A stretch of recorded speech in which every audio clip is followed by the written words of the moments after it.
Salut, c'est JC, bienvenue dans cette petite vidéo du dimanche soir.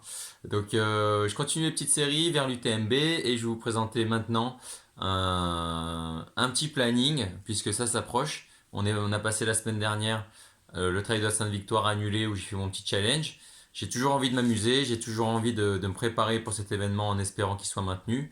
Et je vais vous présenter là mon petit programme sympathique avec une petite option qui pourrait être cool proposé par un ami. Donc voilà, donc là en face à vous, vous avez un petit planning. Donc on va retrouver avril, mai, juin, juillet, août.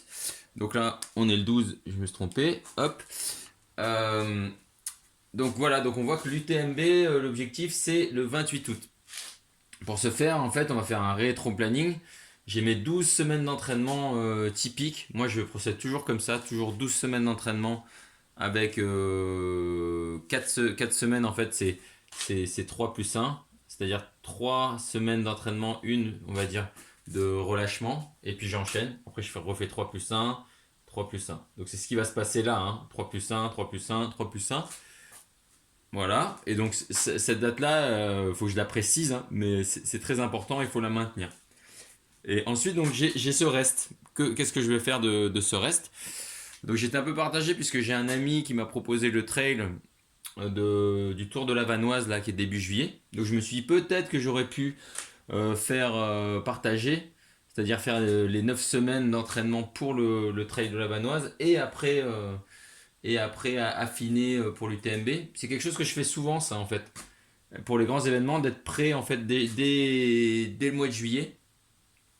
Parce qu'après en août c'est plus compliqué de s'entraîner je trouve. Bon, cette année je vais faire différemment. Je vais revenir un peu à mes premiers amours. Je vais repartir sur du barefoot. Alors barefoot, c'est courir pieds nus. Et donc là, juste avant ce point de départ, j'ai 7 semaines. Donc je vais en profiter pour, sur ces 7 semaines, m'amuser un peu à revenir à la course à pied, pieds nus. Sachant que j'aurai 2 semaines où les pieds vont se faire. Et c'est vraiment après que je pourrai travailler vraiment, sans être trop gêné par les sensations sous les pieds. Voilà, donc je voulais vous présenter ce programme. Je vais commencer donc dès la semaine prochaine par ces 2 semaines d'acclimatation pour s'habituer aux pieds, à fracasser ses pieds. Et ensuite 5 semaines en gros de barefoot pour enfin reprendre l'entraînement classique. Et là, on verra ce que ça donne à l'UTMB. Je vous remercie d'avoir regardé cette vidéo. Je vous embrasse. Prenez soin de vos proches dans cette période de confinement. Et à très vite. À dimanche prochain. Ciao.